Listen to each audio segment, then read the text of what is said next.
ज्ञानज्योती सावित्रीबाई फुले यांची सुद्धा आज जयंती आहे. त्यांच्या स्मृतीस मी विनम्र अभिवादन करते. आणि त्यानिमित्ताने मी स्त्री जातीचं समाजातील असणारं महत्व 2 शब्दात अधोरेखित करते.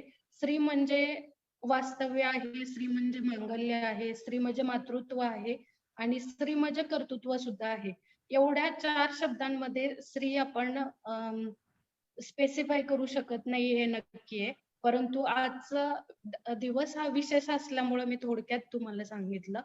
आणि तसं पाहायला गेलं तर आज करंटली आज सर्व जग हे एका वाईट सिच्युएशन मधून म्हणजे कोरोना सारख्या संक्रमणकारी रोगाच्या विळख्यातून सर्व्हाइव्ह करायला पाहताय. प्रत्येक क्षेत्रामध्ये कॉम्पिटिशन वाढत आहे आणि प्रत्येकाला की ही म्हणजे हा प्रश्न पडलाय की आता ह्या सिच्युएशन मध्ये आपण कसं सर्व्हाइव्ह व्हायचं किंवा काय केलं पाहिजे. हे सगळे प्रश्न सर्वांसमोर उभे आहेत.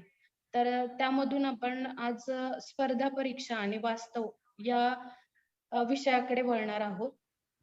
तर प्रथम मी असं सांगू इच्छिते की एमपीएससी म्हणजे कोण करू शकतं. तर असं काही स्पेसिफिक असं आपण म्हणू शकत नाही की म्हणजे बरेच लोक असं म्हणतात की जे वर्गातील टॉपर विद्यार्थी राहिलेले असतात त्यांनी एमपीएससी करावी किंवा जे बाबा इंजिनिअरिंगचे स्टुडंट आहेत त्यांनी एमपीएससी करावी.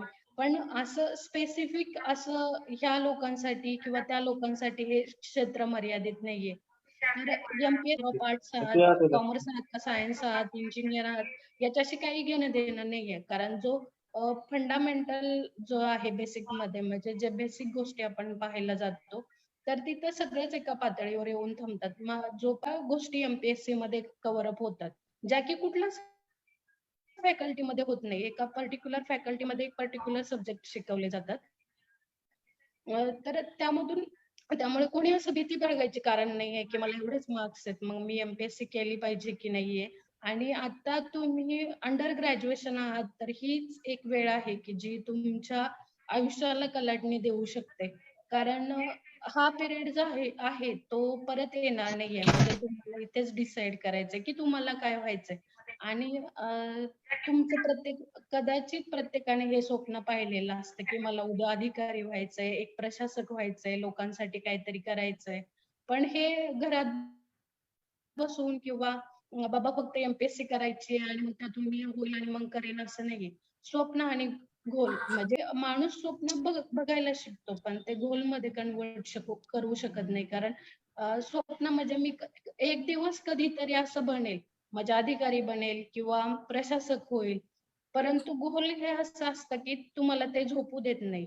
मग आपल्याला ड्रीम नाही पाहिजे, आपल्याला गोल सेट करायचंय की जेणेकरून त्याचं एक उत्तम उदाहरण मी देईल की अमेरिकेतील वॉशिंग्टन डीसी मधला एक मुलगा वयाच्या 23व्या वर्षी म्हणजे गोल सेट करतो आणि स्वतःला एक लेटर लिहितो की मी अजून 11 वर्षानंतर मी जगातील सगळ्यात मोस्ट पेडेबल हॉलिवूड ऍक्टर असेल.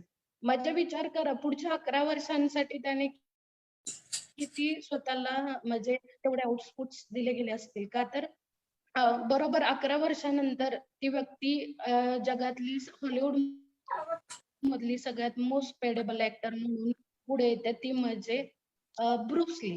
हे नाव सगळ्यांनाच माहिती असेल पण त्यासाठी असं काही एका दिवसात ही गोष्ट होणारी नाहीये. म्हणजे हाच फरक आहे की ड्रीम मध्ये एक टाइम लिमिट नसतं आणि गोल मध्ये तुम्ही टाइम लिमिट ठेवलेलं असतं. मग त्याचप्रमाणे वेळ इन्व्हेस्ट करायला शिका. इन्व्हेस्ट यासाठी म्हणतीये कारण तुम्ही वेळेची जर इन्व्हेस्ट करायला शिकला नाही, आपला जर काही पैसा असेल तर तो गेलेली वेळ पुन्हा वसूल करता येत नाही. म्हणून वेळेची इन्व्हेस्टमेंट योग्य ठिकाणी आणि योग्य वेळी करणं खूप गरजेचं आहे. तर दुसरी गोष्ट अशी सांगेल मी की सगळ्यात मोटिवेशनल कंट्री म्हणून किंवा इन्स्पिरेशन नेशन म्हणून जिच्याकडे पाहिलं जातं ती म्हणजे इस्रायल. इस्रायलमध्ये जर तुम्ही अभ्यास केला असेल इस्रायलचा बेसिकली जॉग्राफिकल सिच्युएशन अशा आहेत की इस्रायलमध्ये डेड सी पण आहे आणि सी ऑफ गॅलिली सुद्धा आहे. तर यामध्ये काय डिफरन्स आहे की डेड सी म्हणजे मृत समुद्र जिथं वॉटरची सलायनिटी खूप जास्त आहे म्हणजे शार्ता खूप जास्त आहे आणि सी ऑफ गॅलिली मध्ये नॉर्मल वॉटर आहे. जिथं सगळे जीव किंवा जे लाईव्ह जे काही आहे वनस्पती, प्राणी किंवा जे काही जलचर असतील ते सगळे सर्वाइव्ह होऊ शकतात. पण यामध्ये जर कॉमन दुवा आपण पाहायला गेलो तर जी जॉर्डन रिव्हर आहे, जी इस्रायल मधून वाहते, तर ती दोघांना पण म्हणजे वॉटर फ्लो करते, म्हणजे डेड सीला पण आणि सी ऑफ गॅलिलीला पण. परंतु तरी पण या दोघांमध्ये एवढं व्हेरिएशन आपल्याला पाहायला भेटतं. मग यातून आपल्याला काय शिकायचंय, की सर्वांना सेम अपॉर्च्युनिटी आहेत किंवा फ्युचर संदर्भात जे काही डिसाईड करायचं आहे, तर सर्वांना समान संधी असताना पण प्रत्येक जण त्या दिशेने किंवा त्या ठिकाणी का बरं पोहोचत नाही? याचं एकच कारण आहे, की तुम्ही वेळेचं व्यवस्थित इन्व्हेस्टमेंट केलेलं नसतंय. गोष्टींमध्ये सातत्य पाहायला भेटत नाही. किंवा बरेचसे असे फॅक्टर आहेत एम-पी-एस-सी मध्ये, की जे आपण जिथे कुठेतरी कमी पडलेलो असतो. निश्चितच आता एम-पी-एस-सी मध्ये एंट्री केव्हा करायची किंवा कोणतं वय आहे? तर मला असं वाटतं माझ्या स्वतःच्या अनालिसिस वरून, की जे तुमचं आता एज आहे सेम की अंडर ग्रॅज्युएशन तेव्हा जर तुम्ही ठरवलं, तर तर पुढचे येणारे 2-3 वर्ष तुम्ही वाचवू शकता का? तर ज्यावेळेस ग्रॅज्युएशन किंवा तुमची इतर कोणती फॅकल्टी असेल, इंजिनिअरिंग किंवा मेडिकल फील्ड असेल, त्यानंतर जर तुम्ही करायला घेतले, तर तुम्हाला 4 किंवा 5 वर्ष घालण्याचे. पण जर तेच तुम्ही जर ग्रॅज्युएशन पिरियडमध्ये हे केलंत, की नाही बाबा मला स्पर्धा परीक्षाच करायची आणि मग त्यासाठी मी बाकीकडे वेळ कशाला वायाला घालवू.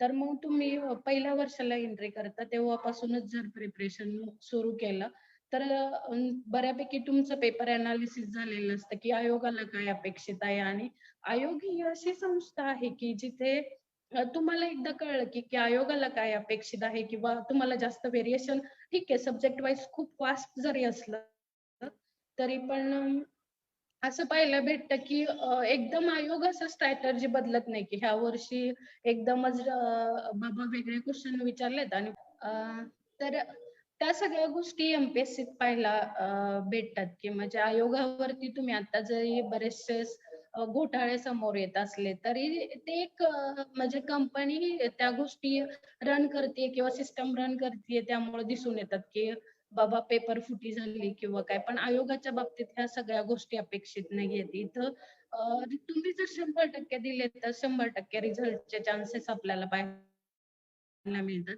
आणि सगळ्यात महत्त्वाचं म्हणजे हां, तर आपण म्हणत होतो, की अंडर ग्रॅज्युएशन असताना काय फायदा होतो? तर अंडर ग्रॅज्युएशन असताना हा फायदा होतो, की तुम्ही लास्ट इयरला जाल त्यावेळेस तुम्ही म्हणजे ज्यावेळेस फॉर्म सबमिशन असेल त्यासाठी इलिजिबल व्हाल.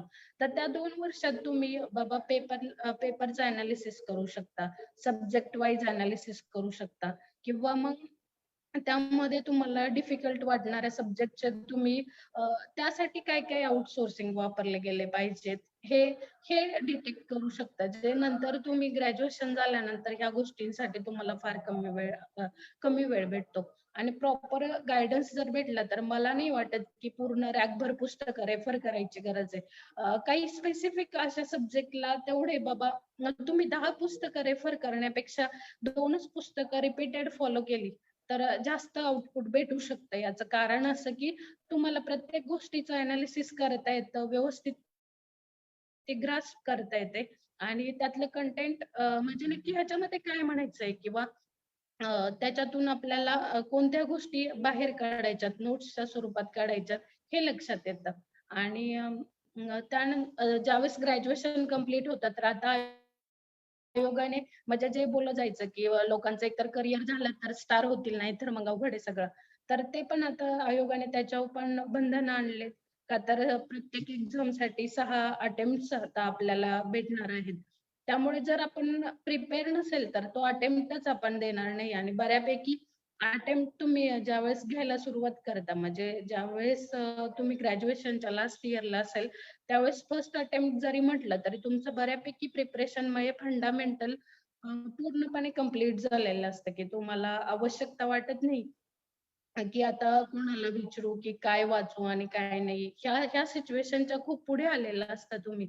मग त्यावेळेस असं लक्षात येतं, की आता आपल्याला फक्त जी पेपरची सिच्युएशन आहे माहिती त्याची सायकॉलॉजी, मेंटॅलिटी जी असणार आहे तुमची पेपर अनालिसिस करताना किंवा ऍक्च्युअल पेपर सोडवताना ती टॅली करायची असते. मग त्या 60 मिनिटामध्ये तुम्हाला 100 प्रश्न कसे कव्हर अप करायचे? मग कोणत्या सेक्शनसाठी तुम्हाला किती वेळ द्यायचा आहे? मग त्यातले बाबा कन्फर्म मार्क्स देणारे कुठले सब्जेक्ट आहेत? तर मग आपण पॉलिटी घेतलं तर ते पण स्टॅटिक आहे, म्हणजे ते बदलणारं नाहीये. अमेंडमेंट वगैरे सोडल्या तर पॉलिटी काही बदलणार नाही. हिस्ट्री पण असा सब्जेक्ट आहे की हिस्ट्री काही बदलत नाही. मग ठीक आहे, परंतु हिस्ट्रीमध्ये तुम्ही किती जरी वाचलं तरी जेवढं पॉलिटी किंवा जिओग्राफी तुम्हाला आउटपुट देऊ शकतं तेवढे हिस्ट्री देऊ शकत नाही. कारण किती जरी वाचलं हिस्ट्रीसाठी तरी ते कमीच पडणार आहे. मग जिओग्राफीसाठी तुम्ही भूगोल काही बदलू शकत नाही. त्यामुळे ती पण एक असा विषय की तुम्हाला कन्फर्म मार्क्स देऊन जाणार आहे. म्हणजे जर 15 मार्क्स घेतले तर 12-13 मार्क्स घ्यायला काहीच हरकत नाही. आणि त्यानंतर सायन्समध्ये पण आपण म्हणू शकतो. सायन्समध्ये व्हेरिएशन आहे की बायोलॉजी आहे, केमिस्ट्री म्हणजे केमिकल सायन्स आहे, फिजिकल सायन्स आहे. मग या गोष्टींमध्ये आपल्याला किती त्या बाबा समजतात याच्यावरती बऱ्याचशा गोष्टी अवलंबून असतात. मग रिझनिंग आणि मॅथ सेक्शन आहे. बरेच लोक तो बाजूला सोडतात. म्हणजे तुम्ही अटेम्प्ट फक्त 85 मार्क्सचं करता. असं करून पण 85 मार्क्स पैकी जर तुम्हाला 50% काढायचे म्हणलं तर नाही पॉसिबल होणार. त्यामुळे कुठला असा सब्जेक्ट तुम्ही ऑप्शन म्हणून नाही टाकू शकत. बाबा बाकीच्या लोकांना 10 मार्क्स मिळतायत तर मला 5 तरी आले पाहिजेत यासाठी ट्राय करणं जास्त महत्वाचं आहे. करंट अफेअर असेल मग तो पण वाच सब्जेक्ट आहे. तुम्ही वाचाल तेवढं कमीच आहे. मग आपले स्ट्रॉंग सब्जेक्टिव्ह पॉइंट ठरवा की बाबा माझं हे जिओग्राफी चांगलं आहे, माझं पॉलिटी चांगलं आहे किंवा सायन्स चांगलं आहे. तिथं तर मी बऱ्यापैकी मार्क्स जर घेतले तर इतर सब्जेक्ट मधून मला थोडे मार्क्स काढायला काही हरकत नाही. इथपर्यंत जर आपण आलो तर ही एक प्रोसिजर आहे. म्हणजे एमपीएससी असं आपण सांगू शकत नाही की माझा अभ्यास या स्टेजला कम्प्लीट झालाय. कारण की किती जरी अभ्यास झाला तरी एमपीएससीचा पेपर तुम्हाला कायम सरप्राईज करणारच असतो. तर जर कधीच कोणाला 50% पेक्षा अबोव्ह सोडवता आलेला नाही. खूप कमी लोक आहेत की जे 50% अबोव्ह जातात. परंतु त्याने काही डिप्रेशन मध्ये वगैरे जाण्याची आवश्यकता नाही वाटत मला. कारण की म्हणून तर मग हे फील्ड का जास्त आव्हानात्मक आहे की तिथं तुमच्या सगळ्या गुणांचा कस लागणार आहे की तुम्ही किती सातत्य ठेवताय, किती संयमी आहात, सिच्युएशन कसे हँडल करू शकताय किंवा अगदी म्हणजे शेवटच्या पिक ऑफ द पॉइंटला काय डिसिजन घेताय. म्हणजे ते तुमच्या आन्सरच्या बाबतीत पण आहे. तुम्हाला एखादा आन्सर येत पण नसेल एखाद्या सब्जेक्ट मधलं तर तिथं तुम्ही एलिमिनेशन मेथड वापरू शकता की बाबा हे 2 तर याचे उत्तर नाहीच आहेत कन्फर्म. मग 50-50% ने बाबा हे मोस्ट करेक्ट वाटतंय. असे सुद्धा बरेचसे क्वेश्चन सॉल्व्ह करता येतात. ना की तुम्हाला तिथं पण ते कधी येईल ज्यावेळेस तुम्ही पूर्णपणे बऱ्यापैकी अभ्यास केलेला असेल. त्यावेळेसच एलिमिनेशन वापरू शकता. अदरवाईज नाही वापरू शकत. आणि आता बाकीच्या विषयांबाबत बोलायचं झालं तर मला असं वाटतं की बऱ्याच लोक निगेटिव्ह गोष्टी पाहत असतात की नाही माझी परिस्थिती चांगली नाहीये, माझं फॅमिली बॅकग्राऊंड चांगलं नाहीये, मला ह्या अम्युनिटीज नाहीयेत किंवा बरेचसे न करण्यासाठी जी कारणं असतात ते सांगत असतात. तर ते सांगून इथं चालत नाही. कारण इथं कुठलंच एक्सक्यूज नसतंय. मग इथं एकदम गरीब पण त्याच लेवलला असतो आणि श्रीमंत पण त्याच लेवलला असतो आणि एज्युकेशनल पर्पज वरती तर आपण सगळेजण समान लेवलवरती कॉम्पीट करत असतो. त्यामुळं इथं हा फॅक्टर म्हणजे अप्स अँड डाऊन्स तुम्हाला दिसणारच नाहीत. दुसरी गोष्ट तुमचं तुमची कॉन्फिडन्स लेवल किती महत्वाची ठरते इथं. तर कितीही काही झालं म्हणजे अगदी अशा काही सिच्युएशन येतात की तुमच्या घरच्यांचा तुमच्यावरचा विश्वास कमी व्हायला लागतो. त्यावेळेस तुम्ही स्वतः सेल्फ कॉन्फिडंट असणं खूप गरजेचं आहे. कारण जेवढं तुम्ही स्वतःचं एनालिसिस करू शकता का, तर तेवढं इतर लोकं तुमच्याबद्दल प्रेडिक्ट करताना नाही सांगू शकत की तुमच्या आतमध्ये नक्की काय आहे ते. मग ते तुम्हालाच प्रेडिक्ट करायचं की बाबा मी कुठपर्यंत पोहोचू शकतो किंवा कुठपर्यंत पोहोचू शकत नाही. मग ह्याच्यामध्ये बऱ्याचशा गोष्टी तुम्हाला सहन पण करायला लागणार आहेत. तर त्यातली एक छोटीशी कथा मी तुम्हाला सांगेल. अ, एक मूर्तिकार असतो एका छोट्या गावामध्ये आणि मूर्ती घडवण्याचं काम तो करत असतो. तर एक दिवशी त्याला श्री गणेशाची मूर्ती तयार करण्यासाठी एक माणूस डिमांड घेऊन येतो. तर ठीक आहे बोलतो तो आणि जंगलात जातो, 2 दगड घेऊन येतो मूर्ती तयार करण्यासाठी. आणि मग मूर्ती तयार करायला घेतो तर पहिल्या दगडाला तो आकार द्यायला लागतो. तर तो दगडातून असा आवाज द्यायला लागतो, की स्टॉप, इट्स पेनिंग. म्हणजे मला खूप त्रास होतोय, तू आता हे थांबव. तरी पण तो त्याला आकार देत असतो, घडवत असतो. परत आवाज येतो, की स्टॉप, इट्स पेनिंग. तर मग मूर्तिकाराला पण वाटते, की त्याला त्रास होतोय तर जाऊ देत मग. काय गरज आहे एवढं आपण तरी हे करायचे. मग दुसरा दगड घेतो आणि त्याला पण आकार द्यायला सुरुवात करतो. तर मग त्याच्यातून काही असं रिफ्लेक्ट म्हणजे रिएक्शन येत नाही, की बाबा थांब आता मला त्रास होतोय म्हणून. मग त्यातून तो एक सुंदर मूर्ती घडवतो. तो ज्या माणसाने त्याची डिमांड दिलेली असते, त्या माणसाला ती मूर्ती तो देतो. त्यालाही ती खूप आवडते आणि त्याची अं, मग ती मूर्ती तो घेऊन जायला निघतो. त्यावेळेस तो बाहेर पडलेला तो दगड पाहतो आणि त्या मूर्तिकाराला बोलतो, की "बाबा मी हा पण दगड घेऊन जाऊ का?" तर तो म्हणतो, "हा असाच पडलेला दगड आहे. मलाही काही त्याचा उपयोग नाही. तर तुम्ही घेऊन जाऊ शकता." पण कशासाठी? तर तो म्हणतो, की "लोकं तर देवळामध्ये किंवा मंदिरात येणारच आहेत पाया पडण्यासाठी. मग ज्यावेळेस पाया पडायला येतील, त्यावेळेस नारळ फोडण्यासाठी काहीतरी हवं ना. मग त्यावेळेस ह्या दगडाचा उपयोग करू." तर ठीक आहे मग तो म्हणतो, "ठीक आहे, घेऊन जा तुम्ही." मग मूर्तीची प्रतिष्ठापना होते. तो दगड बाहेर ठेवला जातो. दररोज लोकं येतात, भक्तिभावाने दर्शन घेतात, देवावरती फुले चढवतात, हार वगैरे घालतात आणि बाहेर येऊन नारळ फोडतात. मग तो दगड मूर्तीला म्हणत असतो, की "तुझं किती नशीब चांगलं आहे, की तुला सगळेजण तुझे पूजन करतायत, तुला हार चढवतायत, फुलं वाहतायत आणि माझं बघ किती वाईट आहे, की मला तर दररोज असा त्रास सहन करायला लागतोय. प्रत्येक जण येतो, नारळ फोडतो." मग त्यावेळेस तो सांगतो, देव त्याला सांगतो किंवा तो दगड त्याला सांगतो, की "अरे, त्यावेळेस जर तू थोडे कष्ट सहन केले असते, तर आज ही वेळ आली नसती." मग एम-पी-एस-सी सुद्धा सेम असंच आहे, की तुम्हाला त्रास तर होणार आहे. कुठेतरी असं वाटणार आहे, की आपण थांबावं. म्हणजे खूप त्रासदायक आहे. इतकं हेडेक करायची काय गरज आहे. पण ही ती वेळ नाहीये थांबायची. आता खरं लढण्याची वेळ आहे. हे कायम लक्षात ठेवा. आणि एम-पी-एस-सी हे एक क्षेत्र असं आहे, की खूप कन्फ्युजन तुम्हाला पाहायला मिळेल किंवा आताच्या जनरेशनमध्ये ते आपल्याला जास्त पाहायलाच भेटतं. पण हे कायम लक्षात ठेवा, की म्हणजे आता आपल्याला 2च लोकं जगामध्ये सर्व्हाईव्ह होऊ शकतात.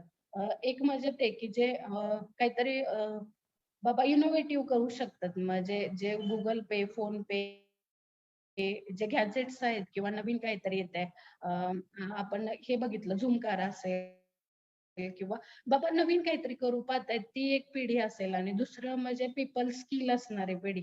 म्हणजे ज्या लोकांना होल्ड ऑन ठेवायची क्षमता आहे किंवा लोकांना आपण काय म्हणू शकतो, की लोकांना हँडल करू शकतात. ती एक लोकं आहेत, की ती पुढच्या 10 वर्षांनंतर सर्व्हाइव्ह करू शकतील. पण मग मधला जे लोकं आहेत, मग ती गर्दी काही अशीच आहे का? मग त्यांनी त्यांचं ठरवावं, की आपल्याला कुठली दिशा द्यायची आहे. आपण काय ठरवायचंय, की कॉम्पिटिटिव्ह एक्झाम करायची, आपल्यामध्ये कुठले स्किल आहेत किंवा काय. मग कन्फ्युजन बद्दल बोलायचं झालं तर बऱ्यापैकी लोकांना असं वाटतं, की म्हणजे मला सुद्धा वाटतं, की नाही आता मी 5-6 वर्ष जॉब करेन आणि त्यानंतर बिझनेस करेन. म्हणजे हे कन्फ्युजनची स्थिती नाहीये. काहीतरी ठरवलेलं असतं म्हणून. पण बऱ्यापैकी जे लोकं कमवतच नाहीयेत, म्हणजे काहीच नाहीये, पण तरी पण 10-15 मिनिटाला त्यांना असं वाटतं, की नाही मी बिझनेसमॅन व्हायला पाहिजे, म्हणजे जॉब देणारा व्हायला पाहिजे किंवा मग नंतर असं वाटतं, की नाही ठीक आहे मी कुठेतरी जॉब करेन आणि मग हे सगळं अपेक्षित नाहीये आपल्याला. एवढं कन्फ्युजन जर असेल, तर आपण कसं ह्या एवढ्या कॉम्पिटिशनच्या जगात सर्व्हाइव्हच होऊ शकत नाही. कारण की प्रत्येक ठिकाणी तुमचं म्हणजे तुम्ही कॉन्स्टंट असायला हवं. का तर बरेचसे लोकं आता बघा इंजिनिअर लोकं सुद्धा सेल्समॅनचं काम करतात. का तर इथं इंजिनिअर म्हणून 12,000 पेमेंट भेटतं आणि सेल्समन म्हणून 15,000. मग एवढं शिकण्याचा, एवढं करण्याचा काय उपयोग आहे सांगा मला?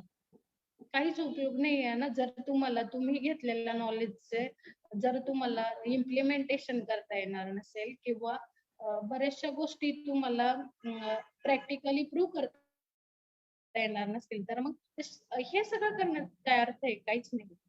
मग आणि तसंच आता दुसरी गोष्ट आपण म्हणजे पूर्वतयारी कशी करायची ते बघूयात एम-पी-एस-सी साठी. की मग आपण पहिली गोष्ट म्हणजे हे पाहिलं की आपले म्हणजे नंतर जे ग्रॅज्युएशन नंतर जे 4-5 वर्षांचा स्पॅन आहे, तो तुम्ही कमी करू शकता. कधी जर अर्लियर जर सुरुवात केली म्हणजे अंडर ग्रॅज्युएशन जर सुरुवात केली तर. आणि पूर्वतयारी करताना मग तुम्हाला एक तर प्रॉपर गाईडन्स पाहिजे, की कुठली पुस्तकं रेफर केले गेले पाहिजेत. किती दिवसांसाठी मी म्हणजे ह्या प्रोसिजरमध्ये घालवणार आहे किंवा मग बरेचसे असे फॅक्टर असतात, की म्हणजे जे एकदम ॲक्सिडेंट सारखे येऊन पडले पडले जातात. म्हणजे ज्याची आपण अपेक्षाच केली नसते, की अचानक काहीतरी होतं आणि मग आपल्याला असं वाटतं, की करावं की नाही करावं असं. मग त्यासाठी तुम्ही मला असं वाटतं, की प्रत्येक विषयाचं लेक्चर लावणं अपेक्षित नाही. म्हणजे पूर्ण क्लास करण्याची आवश्यकता नाहीये. तर तुम्ही अगोदर जर स्टडी केला, तर तुमच्या हे लक्षात येतं, की मला कुठले सब्जेक्ट टफ जातायत बाबा. मला सायन्स टफ जातंय, मला इकॉनॉमी टफ जातंय. तर त्या पर्टिक्युलर सब्जेक्टचेच फक्त क्लास लावा. कारण क्लास हे तुम्हाला उद्या हे याची गॅरंटी देत नाही, की तुम्ही अधिकारी व्हाल किंवा तुम्हाला क्वेशन सॉल्व्ह करता येतील. ती फक्त क्वेरी सॉल्व्ह करणारं म्हणजे अ, हे आहे प्लॅटफॉर्म आहे.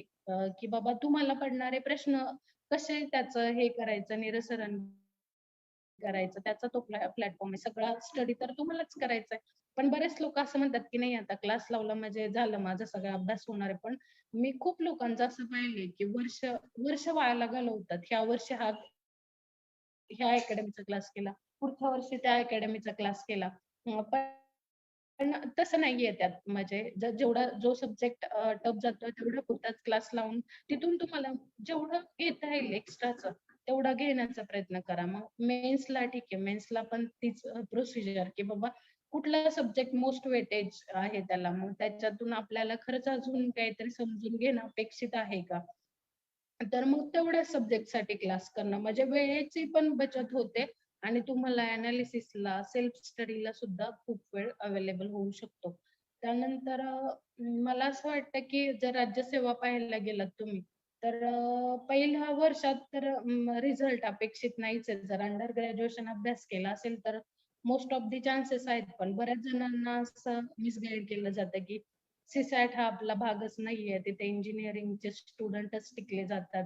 का तर तिथं रिझनिंग आणि मॅथ्स आहे. म्हणजे most of the factor reasoning कडे पाहिलं जातं. पण तिथं हे लक्षात घेतलं जात नाही, की कॉम्प्रिहेन्शन हा पण खूप मोठा रोल प्ले करणारा पार्ट आहे. जो सगळ्यांसाठी सरप्रायझिंग आहे. का तर तिथं तुमचे आकलन क्षमता जे म्हणतो, तर ती कामी येणार आहे. कारण बऱ्यापैकी म्हणजे मला 50 मार्क्सचं वेटेज हे कॉम्प्रिहेन्सिव्हलाच आहे आणि 5 मार्क्स म्हणजे अ, 5 ते 6 क्वेश्चन हे तुम्हाला ह्याच्यासाठी ठेवले जातात, की म्हणजे तर्कशक्ती कशी आहे, तर्क तुम्ही कोणत्या गोष्टीवरती कसं डिसिजन मेकिंगचे जे क्वेश्चन राहतात ते आणि खूप थोडा पार्ट आहे जो रिझनिंग आणि मॅथ्सचा रोल प्ले करतो. तरी पण आपण एक कारण द्यायचं किंवा बहाणा द्यायचा म्हणून असं म्हणतो, की ते इंजिनिअरिंग लोकांचंच पासिंग रेशो जास्त आहे वगैरे. तर तसं काही नाहीये आणि ती म्हणजे ती प्री क्लिअर केल्यानंतर पुढे तर खूप मोठी गोष्ट आहे ती. म्हणजे प्रत्येक सब्जेक्ट वाईज तुम्हाला पेपर त्यांनी डिझाइन केलेला आहे.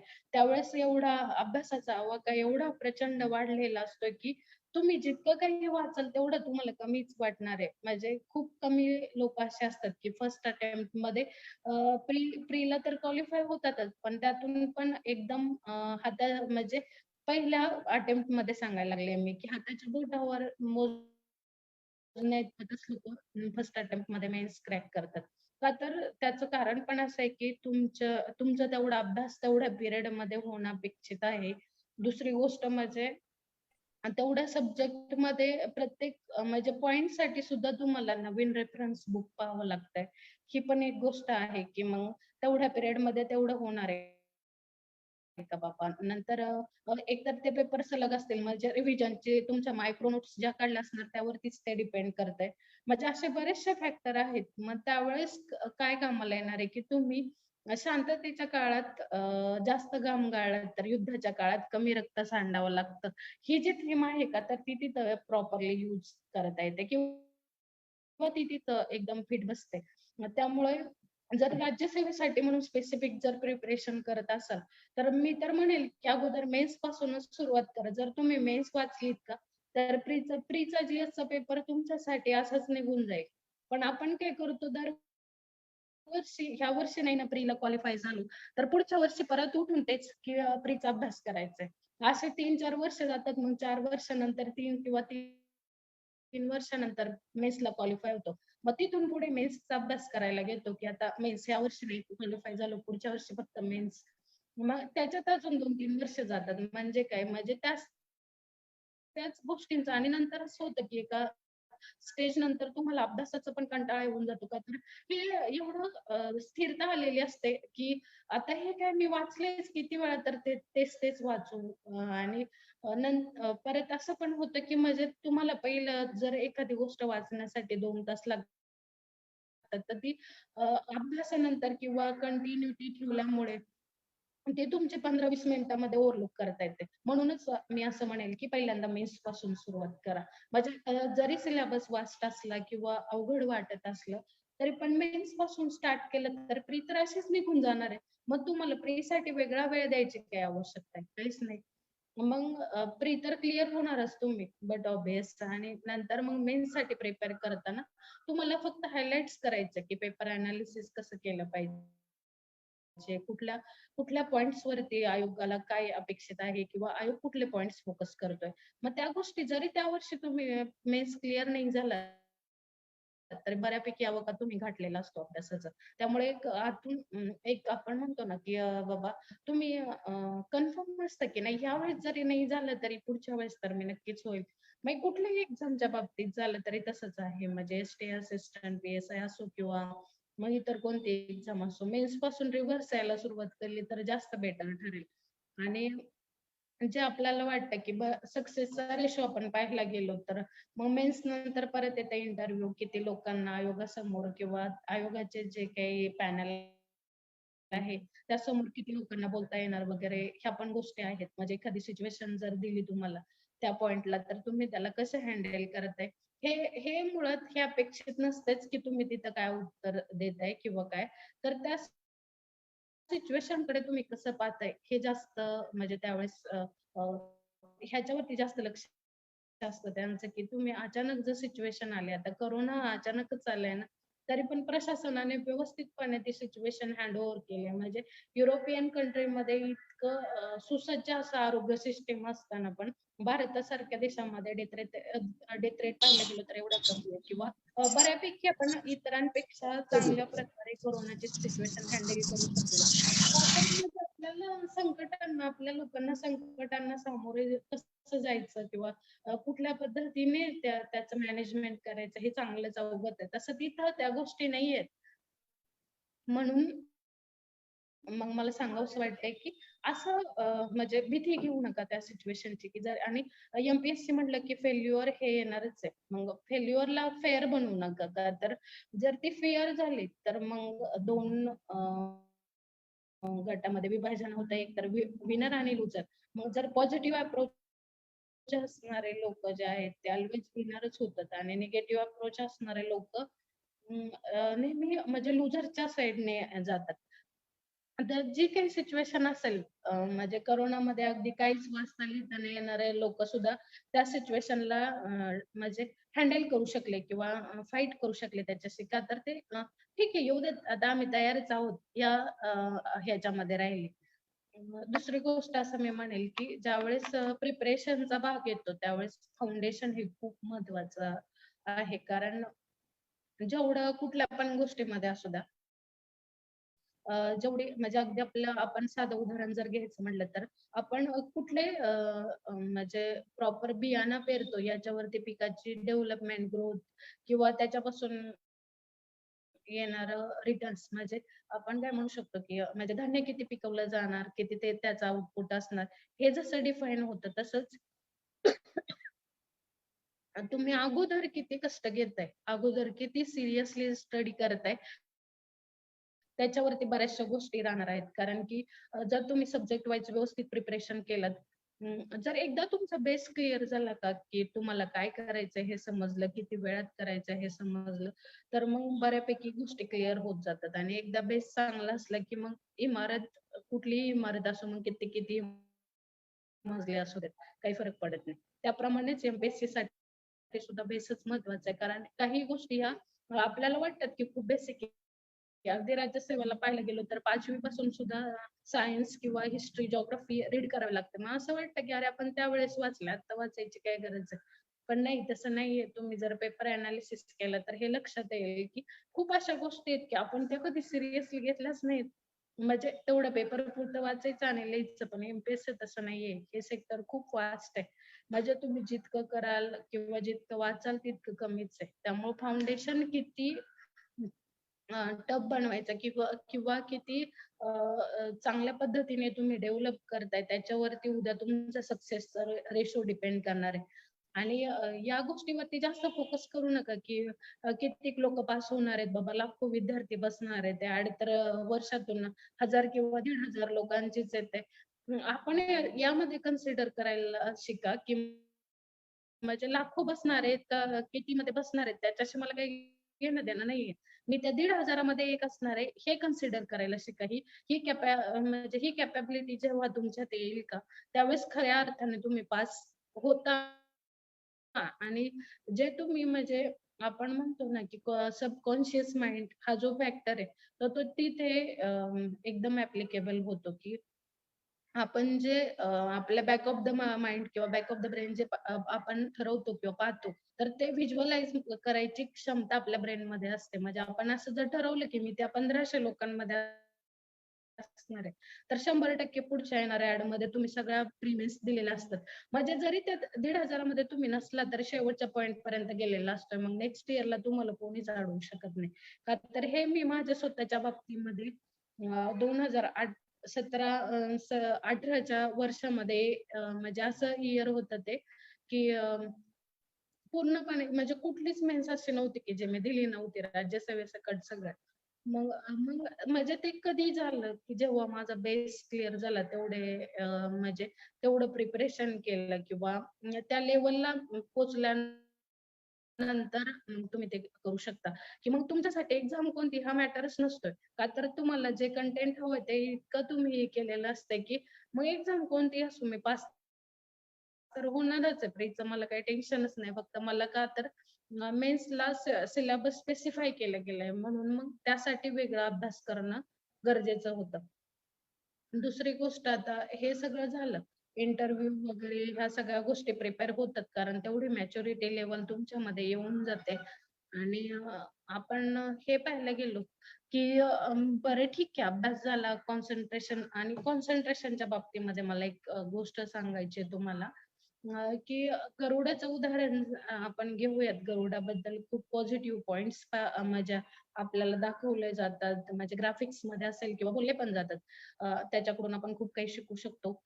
तर असं म्हटलं जातं, की गरुडाची जी नजर असते ती इतकी तीक्ष्ण आहे, की 5 किलोमीटरच्या एरियामध्ये त्याचं व्हिजन असू शकतं. म्हणजे 5 किलोमीटरच्या एरियामध्ये तो आपलं भक्ष्य टार्गेट फिक्स करू शकतो.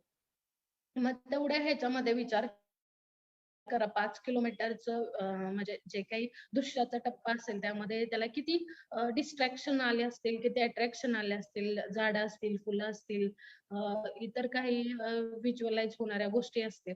मग ते तो न पाहता फक्त त्या भक्ष्यावरती लक्ष केंद्रित करतो आणि ज्यावेळेस तो झडप मारतो, त्यावेळेस असं कधीच होत नाही, की त्याने ते भक्ष्य म्हणजे कॅच केलं नाहीये.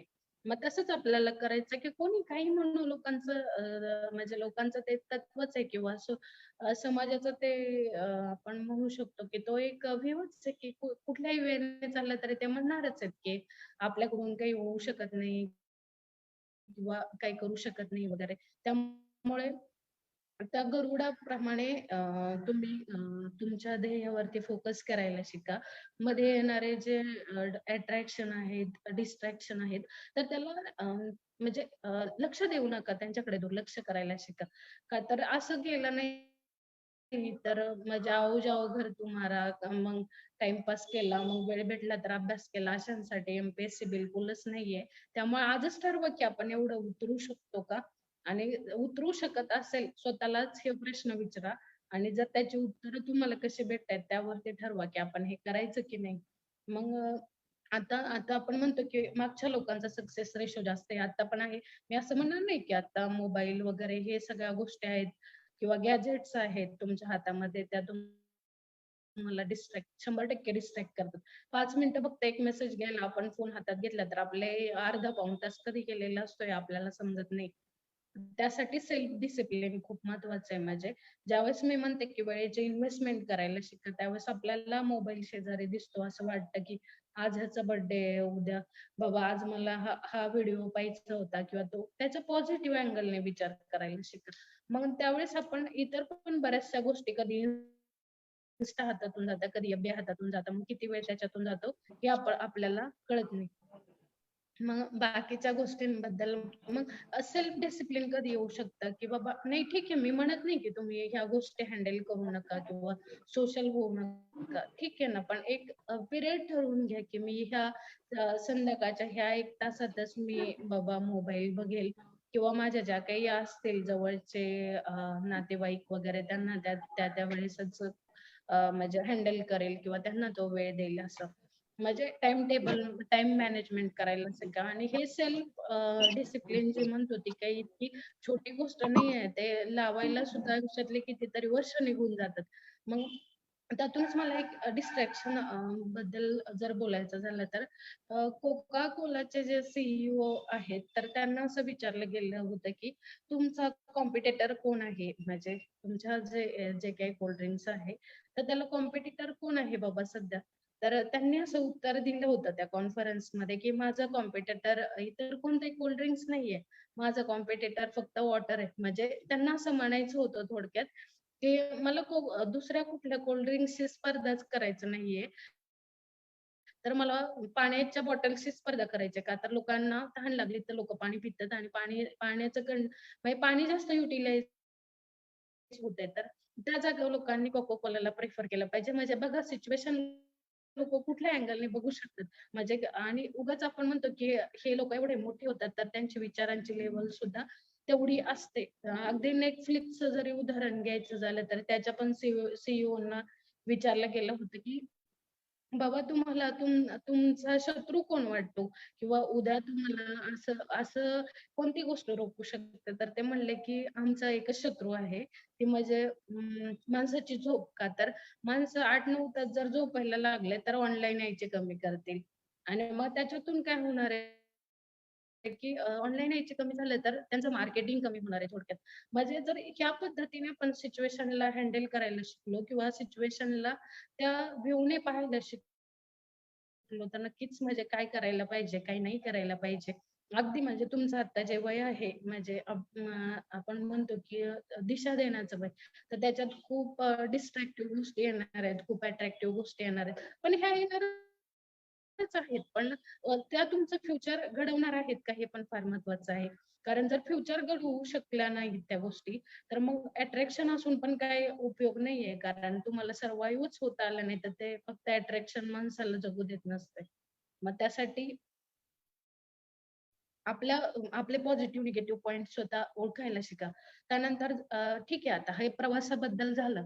तर मला असं म्हणायचंय, की तुम्ही बरेचसे लोकं म्हणतात, की मी 10 तास बसलो, मी आज 8 तास बसलो, पण कंटिन्यू बसणं अपेक्षित नाहीये. अ, तुम्ही ॲक्टिव्ह रिकॉल करायला शिका. ही ही जी कन्सेप्ट आहे ॲक्टिव्ह रिकॉल म्हणजे काय तर अ, बाबा तुम्ही नुसतं वाचत चाललाय 5-6 तास, तर त्याला काही महत्त्व नाहीये. तुमच्या ब्रेनची कॅपॅसिटी आहे, की तुम्ही एवढ्याच वेळेपुरतं ते ग्रास्पिंग करू शकता. त्यानंतर वाचलेलं किती फुटावरून जाईल त्याची काहीच गॅरंटी नाहीये. मग एका 25 मिनिटाच्या ब्रेकपर्यंत तुम्ही वाचल्यानंतर बाबा 5 मिनिटाचा ब्रेक घेणं अपेक्षित आहे. आणि त्यानंतर परत 25 मिनिटं असे 3 स्लॉट करू शकता 5-5 मिनिटाच्या ब्रेकने आणि असे 3 सायकल कंप्लीट झाल्यानंतर एक 30 मिनिटाचा लाँग ब्रेक घेऊ शकता. म्हणजे त्यावेळेस तुम्ही हे रिकॉल करा, की मी काय वाचलं, त्यातले काय पॉइंट्स मला आठवतायत किंवा कोणत्या पॉइंट्ससाठी आठवत नाही ते परत जाऊन ना म्हणजे एक पहिली गोष्ट रिकॉल करा. नाही आठवले तर मग बुक ओपन करून पहा, की ह्या गोष्टी मला रिकॉल होत नाहीत तर मग त्या आणि त्या ज्यावेळेस तुम्ही पाहताल त्यावेळेस जे एनालिसिस करताल किंवा त्यावेळेस तुमचे जे पिक ऑफ द पॉइंट असेल कॉन्सन्ट्रेशनचं ते परत कधीच नसते. ती गोष्ट तुम्ही कधीच विसरणार नाही. किंवा मग दुसरी गोष्ट अशी असते, की अ, अं, ज्यावेळेस अभ्यास कसा करायचा याबद्दल हे पण आहे, की तुम्हाला असं नाही जमलं तर बाबा 1 तासानंतर तुम्ही एक पॉवर नॅप घेऊ शकताय. म्हणजे आपण काय म्हणतो त्याला छोटी डुलकी म्हणू शकतो. म्हणजे ज्याच्या त्याच्या ह्याच्यानुसार ठरवा, की ते तुम्हाला रात्रभर झोपल्यानंतर जितका रिलॅक्सनेस येतो तेवढा मेंदू तुमचा रिफ्रेश होऊ शकतो एकदा एका छोट्या डुलकीनंतर.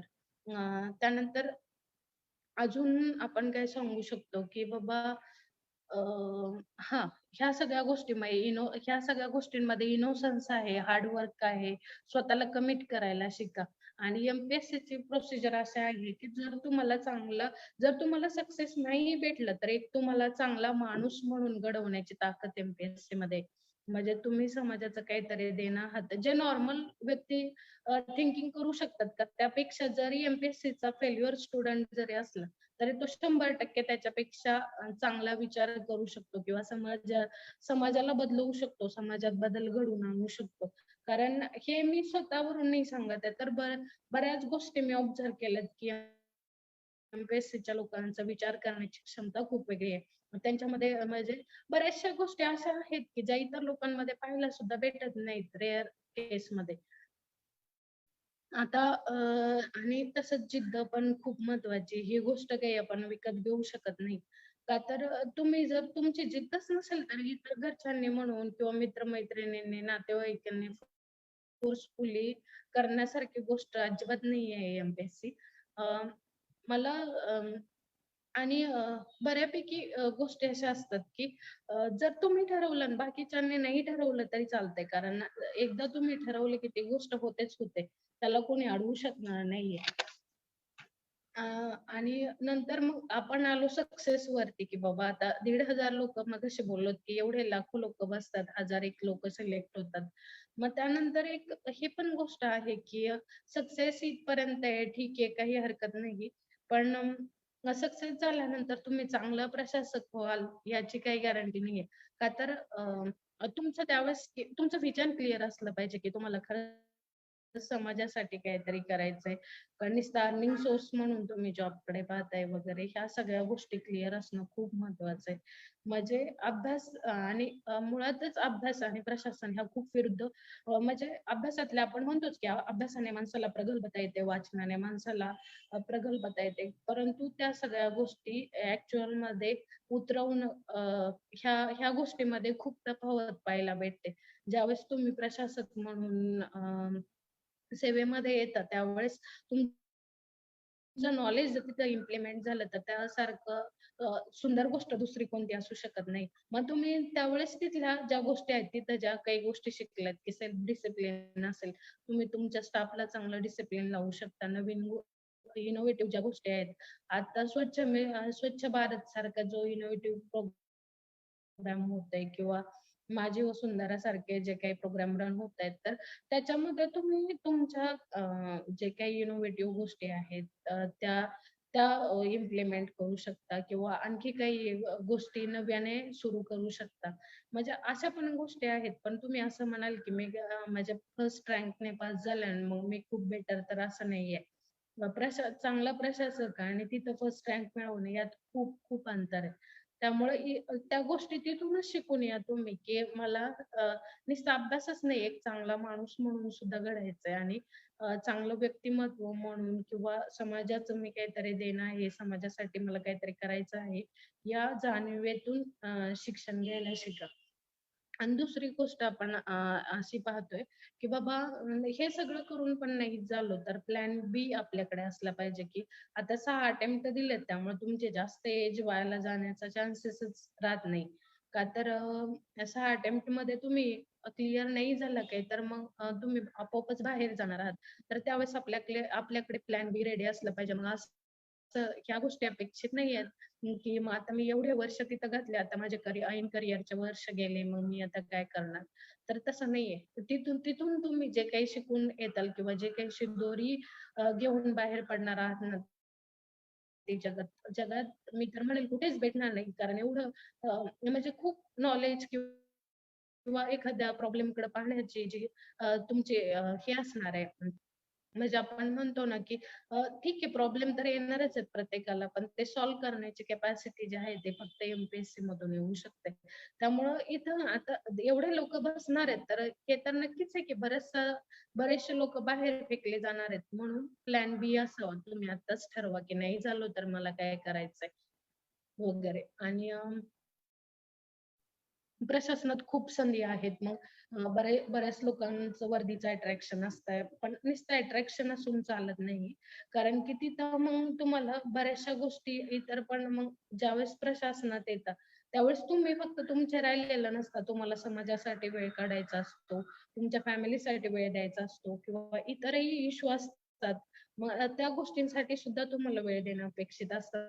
मग आपण वेळेच्या बाबतीत इन्व्हेस्टमेंट करतो ही गोष्ट ठीक आहे. पण मग त्या सगळ्या गोष्टी आपण कितपत हँडल करू शकणार आहोत, त्या दृष्टीने सुद्धा प्रयत्न करा. आणि शेवटपर्यंत आपण असं म्हणूयात, की आपण लर्निंग नाही थांबवलं पाहिजे, वाचन नाही थांबवलं पाहिजे. का तर लर्निंग मग ते कुठल्याही बाबतीत असू शकतो. अगदी म्हणायचं झालं तर लेटेस्ट आता मला नीट झाले, तर मी आता सुद्धा फोर व्हीलर शिकले. म्हणजे 1 महिन्यापूर्वीच. म्हणजे कोणती गरज कधी क्रिएट होईल, मग त्यावेळेस तुमचे म्हणजे आतून किती इच्छा आहे ती गोष्ट शिकण्याची. बऱ्याच लोकांना बदलच पचत नाहीत, की त्यांना बदलच नको असतात. जे चाललंय तसंच चालू देत, निवांत चालू देत. पण असं नाहीये. सिच्युएशननुसार स्वतःला बदलायला शिका. आणि जर बदलला नाही तर मग तुमचं काहीच प्रोग्रेस होऊ शकत नाही. एकदम स्टॅग्नंट फेज येऊ शकते आयुष्यात. आणि मग तिथं कुठलाच चान्स नाहीये बाबा. जर बाबा ठीक आहे मी म्हणते फेल पण होऊ देत, पण त्यातून पण उभं यायला खूप स्ट्रॉंग असावं लागतं त्यातून. मग त्या गोष्टी केव्हा येऊ शकतात ज्यावेळेस तुम्ही प्रवाहात वाहत असताल तेव्हा. आणि जसं मी म्हटलं, की एक पैशांचा विचार आपल्याला करायचा झाला तर एक शेवटची एक गोष्ट सांगते तुम्हाला. एक ऋषीमुनी असतात त्यांनी भरपूर सिद्धी प्राप्त केलेली असते. तर सिद्धी प्राप्त करून ते त्यांच्या आश्रमात परत आलेले असतात. आणि मग आल्यानंतर त्यांचे अनुयायी त्यांना विचारतात, की "बाबा आम्ही सरस्वतीचे म्हणजे पूजक होऊ की लक्ष्मीचे पूजक होऊ? कारण पोट भरण्यासाठी तर लक्ष्मीचेच पूजक व्हावं लागणार आहे. कारण सरस्वती तर पोट भरणार नाही." मग त्यावरती त्या ऋषीमुनींनी असं उत्तर दिले, की "तुम्ही सरस्वतीला व्यवस्थित पाहिलंय का?" तर म्हणे, "हो." मग म्हणे, दोघींमध्ये काय डिफरन्स आहे?" तर त्यांना सांगता नाही आला. मग ऋषीमुनी सांगतात त्यांना, की "सरस्वती बाबा लक्ष्मी कमळावरती उभी आहे पाण्यामध्ये. पाण्यामध्ये कमळावरती ती विराजमान आहे. आणि पाणी ही अशी गोष्ट आहे, की प्रवाह कुठेही वाहू शकतो, कसाही फ्लोट होऊ शकतो. मग संपत्ती ही तशीच आहे, की कुठल्याही प्रवाहाने, कुठल्याही मार्गाने कशीही जाऊ शकते. परंतु सरस्वती ही अशी म्हणजे अशी देवी आहे किंवा अ, असं स्थान आहे, की जे दगडावरती विराजमान झालेली आहे आणि ती एका जागेवरती फिक्स आहे. म्हणजे थोडक्यात काय तर तुम्ही जर सरस्वतीचं पूजन केलं, तुम्ही जर आपल्या ज्ञानामध्ये कायम भर घालत राहिलात, तर लक्ष्मी तुमच्या दारात विराजमान होणार आहे. त्यासाठी तुम्हाला वेगळे प्रयत्न करण्याची आवश्यकता असं अजिबात नाहीये. त्यामुळे त्या विचार करूच नका. तुमच्याकडे नॉलेज जर असेल, रादर तुम्ही एम-पी-एस-सी जरी क्लिअर केली नाही, तरी पैसे कमवण्याचे खूप सारे ऑप्शन आहेत जगात जर नॉलेज असेल तर. फक्त एम-पी-एस-सी हा एकमेव ऑप्शन नाहीये. त्यामुळे तुम्ही नेहमी ह्या गोष्टीकडे पहा, की आपण अजून अद्ययावत कसे होऊ शकू किंवा अजून आपल्याला नॉलेज कुठून भेटेल. जरी आपण आता आपल्या हातामध्ये डिस्ट्रॅक्शन करणाऱ्या बऱ्याच गोष्टी आल्यात. अगदी मोबाईलचा आपण पॉझिटिव्हली आता सुद्धा उपयोग करतोयच की कोरोनाच्या काळामध्ये ऑनलाईन मीटिंग घेतलीच आहे की. मग ह्या सगळ्या गोष्टी आहेत आणि बाकी जर पाहायचं झालं तर मला तर असं वाटतं, की इतर सगळ्या म्हणजे ज्या जॉबच्या संधी आहेत त्या प्रमाणात म्हणजे त्याच्यापेक्षा कधीही एम-पी-एस-सी बेटर ठरेल. कारण तिथं तुम्हाला ॲक्चुअल प्रूव्ह करायचं असतंय आणि इथं असं सक्सेस रेशो काही फिक्स अशा लोकांसाठी ठेवलेला नाही.